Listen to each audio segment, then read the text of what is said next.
Today I'm going to talk about wound care. All of us have been injured in our lives. Since the time we were little, we have obtained wounds on our bodies that have needed care. So today we're going to talk about what to do, how to do it, and when to go to a doctor. Let's say somebody comes to you with an injury. Maybe they were riding their motorcycle and they fell down and they now have a gash on the side of their leg. What do you do? Well, the first thing you got to do is control the bleeding. So we talked about this in our how to control bleeding talk. The first thing you want to do is protect yourself whenever you're taking care of someone who has an injury. So you put on your gloves. Once you have your gloves on, then you apply direct pressure to where the wound is. If it starts oozing through, you go ahead and apply another cloth. You don't take off, you just apply more and you elevate. Now let's talk about what to do after the fact. Now, the things I'm going to tell you don't apply to puncture wounds. A puncture is a hole caused by a long pointed object. It can be a nail or a needle, bullet wounds. If you have a puncture wound, you need to go see the doctor. What I'm going to talk about today are things more like a laceration where there's a cut, or an abrasion where the skin's kind of skidded off, such as if you rubbed against the cement or something like that. Of course, if it's a major accident, you should be going to the doctor. Do not use these techniques. These points are for minor injuries only. So let's say you were able to control the bleeding. What do you do now? What are the next steps? The first thing you want to do is to clean the wound. So what's the best way to clean a wound? Many times when I say this, people say, oh, I would put betadine or alcohol on it. What's the best thing? Honestly, if you have clean running water, the best thing is to use just plain soap and water. Alcohol, betadine, iodine, and other similar cleaning agents actually damage your skin, so it's actually better to just use plain soap and water if you have access to clean water. Put the injured part of the body under running water and use soap and water to clean that. Try to get all the dirt, rubble, gravel, grass, whatever's in there out. If you can't get it out, you need to go see a doctor. There's a chance that the wound will start bleeding again. If that happens, just redo the steps that we talked about earlier. Stopping the bleeding is your number one priority. That said, if you apply some pressure, more than likely the bleeding will stop. Once you've done that, you're going to want to apply antibiotic cream. Every country has their own type of antibiotic cream. Try to get a cream that doesn't have other ingredients in it. In certain countries, they sell antibiotic creams along with antifungal and steroid. Try to just get plain antibiotic cream. Now, once you have the cream, how do you apply the cream? There's many different ways that people want to apply the cream. Some people want to apply the cream just straight on to the wound. Other people want to use their finger to apply the cream. Some people say you should use a cloth. Some people say you should use a cotton-tipped applicator. What is the best way to do it? Well, there's multiple different ways you can do it. The important thing you want to do is not contaminate your antibiotic cream. So that means if you're using your clean finger, if you apply the antibiotic cream to the finger and that touches the wound, if you need more antibiotic cream, you shouldn't use the same finger unless you wash it with soap and water. You should use a different clean finger for the next application. You can use a clean cloth that you apply that on, and again, the same principle applies. Use a different part of the cloth if you need to use more. Same thing goes if you're using cotton tip applicators. Go ahead and apply it and then use another one if you're going to need more.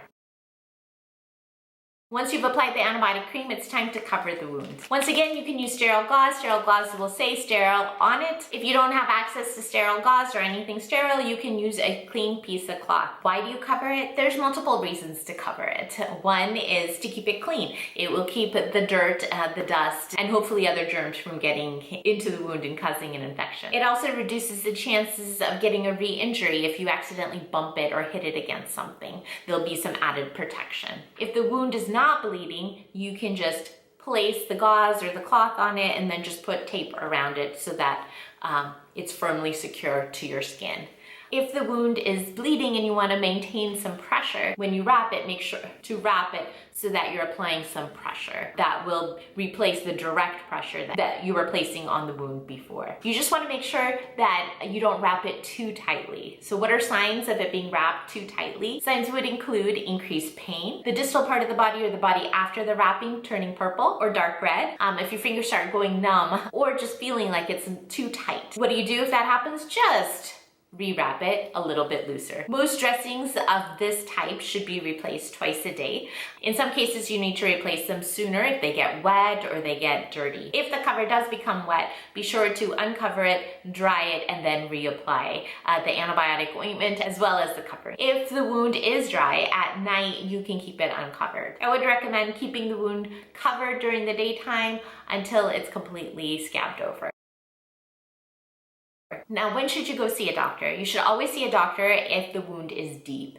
If you can see any yellow particles called subcutaneous fat, if you see tendon, bone, nerves, you definitely need to go see the doctor. If the wound is over a joint, joints move. So if it's over a joint, you might need stitches. Because of the movement, sometimes it's hard to stop the bleeding without stitches. So go see a doctor to see what they have to say. You should go see a doctor when you can't pinch the wound closed, because that also will probably need stitches. Just remember that stitches should be put in as early as possible. It's best to have stitches put in within the first 6 to 8 hours of an injury, but the sooner the better. You should always go see a doctor when you can't clean the wound properly. If you've tried and you still can't get all the dirt, the gravel, the grass, whatever's in there out of there, you need to go see a doctor so it can be cleaned, or else there's a great chance that you could get an infection. If the wound is from an animal bite or a human bite, you definitely need to go see the doctor. Oftentimes those need antibiotics. If there are any signs of infection that develop,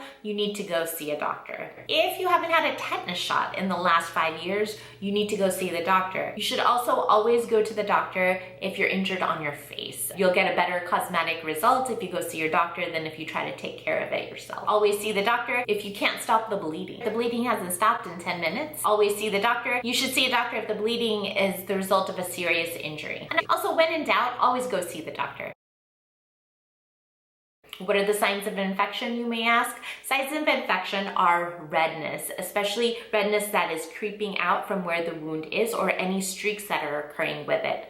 Also, if you have a fever, increased swelling, if there is increasing pain where the injury occurred, if there is pus coming out of it, if there is a bad odor or bad smell, you need to go see the doctor. Another sign of infection can be if the wound just isn't healing as you would expect it to.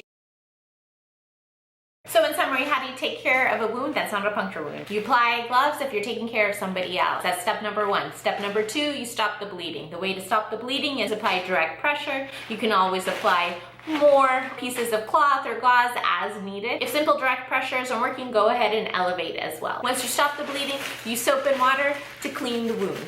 You might have to scrub a little, and if bleeding starts again, you can again just apply direct pressure and elevate till the bleeding stops. Once you have a dry, clean wound, you can go ahead and apply antibiotic ointment. When you use antibiotic ointment, be sure to use a new applicator or a new finger, a new piece of cloth to apply to new areas of the same wound.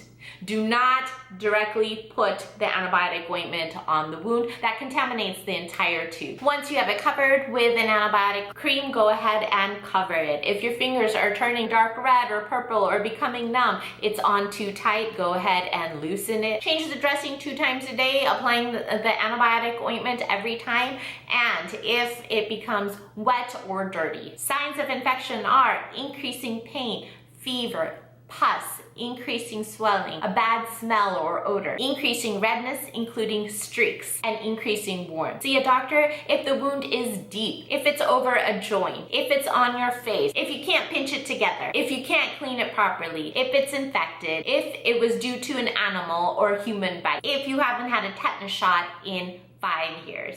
Hope that helps. As usual, this doesn't replace the advice of your doctor. These videos are made for people living in third world countries with limited access to care, but the principles can in some cases be applied to everyone. Be sure to watch the rest of our first aid and safety videos.